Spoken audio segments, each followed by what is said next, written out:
Cletus here. Well, kind of got the hint yesterday that I needed to do a video. So, doing a video that I had planned to make a long time ago. Finally getting around to do it after all the encouragement and, in some cases, threat of physical force to make a video. So here I am. So this is my Walther PK380. Now, I don't want to get rid of it, right? I like this gun. It shoots well. My son enjoys it.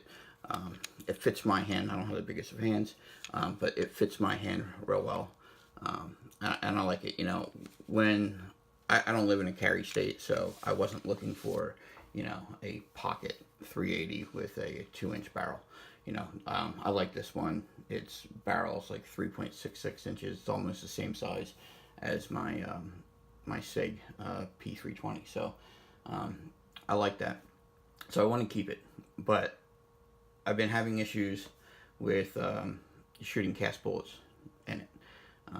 I've tried a lot of different molds, bullets, and I don't know. Maybe someone here can offer some advice on a solution. Otherwise, I'll probably just not shoot cast. So what I started with was this is the Lee 95 grain round flat. That was the first mold I tried with it, and because of this real wide round flat part here, I have to seat it really deep to get it to chamber in this gun. So I have to seat these around 0.92 inches. And that caused a feeding problem. Okay. That's the other thing I like about this gun. I became a fan of the paddle release. So let's see if I can. But the feed ramp that's in there, right there, the bullet, about one, maybe twice out of an 8-round mag, would get jammed just flat, straight up against the bottom of that feed ramp. So I wanted something that would let me seat the bullet longer, because here's your standard factory full metal jacket, and these are I think 0.968.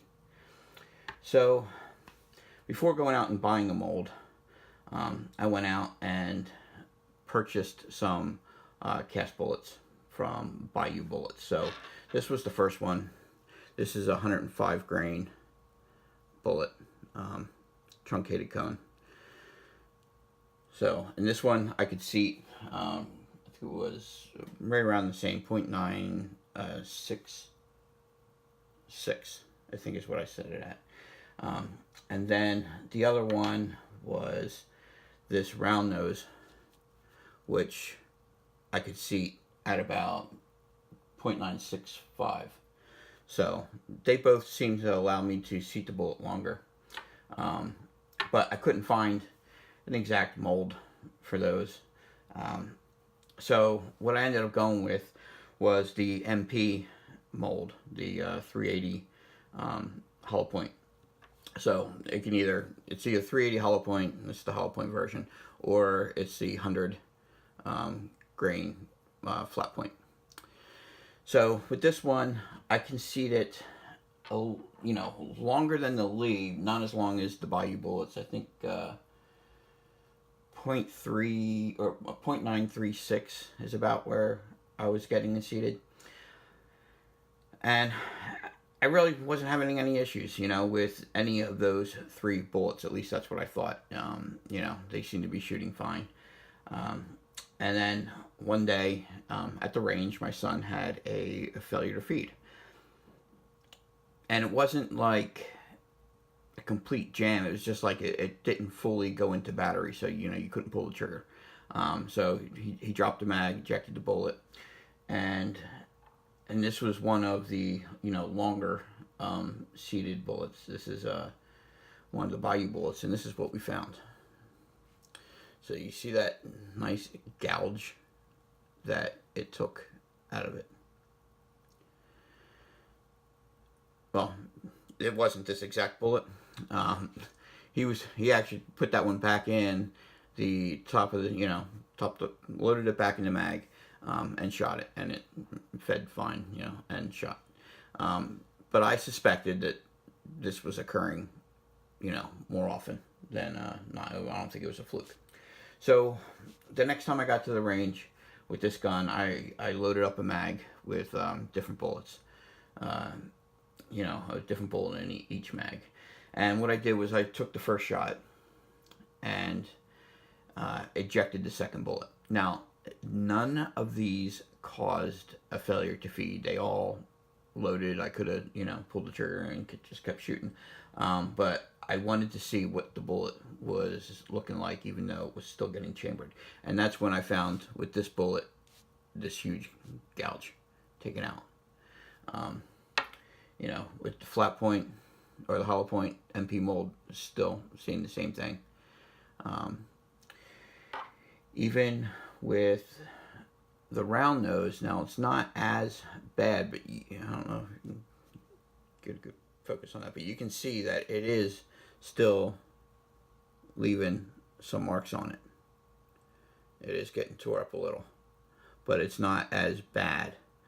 So maybe if I can get a mold, a round mold like this, in high enough, cavity. For pistol ammo, I don't want to deal with a 2-cavity mold. I know Lee, they only had, like, in their 100 grain, I think, a 2-cavity mold available for that. I think NOE, maybe if I wait for, like, an NOE group buy or something like that, I can get a higher one. But on the website, I think the 3-cavity was, like, the only one they had available, the highest they had available. So maybe I'll try that if I can come across the right mold. But even with this full metal jacket, you can see that it left a ding in the full metal jacket.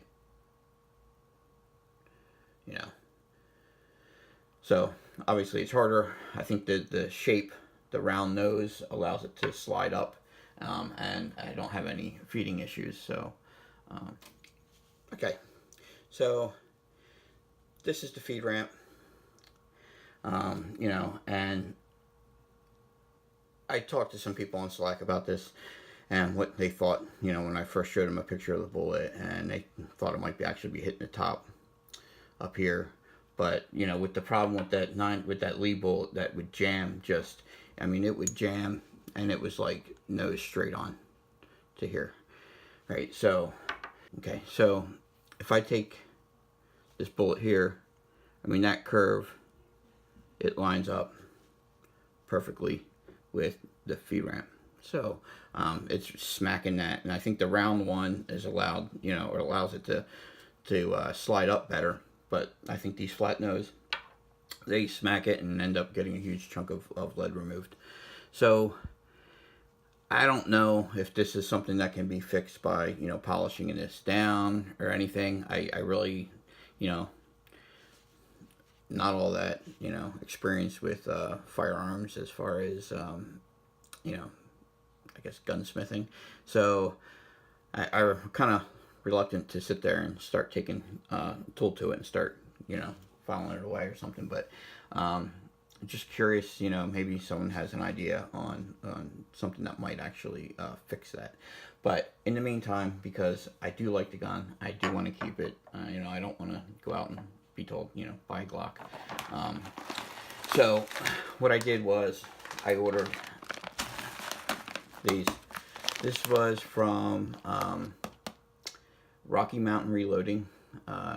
It's about the cheapest full metal jackets I could find. It was like, I think $75 for 1,000. I think I could go with the plated. The berries plated were probably cheaper, but I wanted to, try a full metal jacket. So right now I'm just not going to shoot cast in it. That's my solution's going to be, load jacketed, unless I find a solution or come across maybe that round mold. You know, maybe I'll give that a shot if I can get the right mold. That's my video for today, and I appreciate, you know, all the encouragement and nudging that it took me to, you know, finally do another video. I've been a little lax, and hopefully I'll be a little bit more consistent, and put some more videos out soon. So if anyone has any, you know, ideas on, you know, maybe what I should do with this, like I said, besides sell it and get a Glock, because that's not going to happen, you know, let me know. I'd be interested in hearing about it. All right. Thanks, guys. Thanks for watching. All right, bye.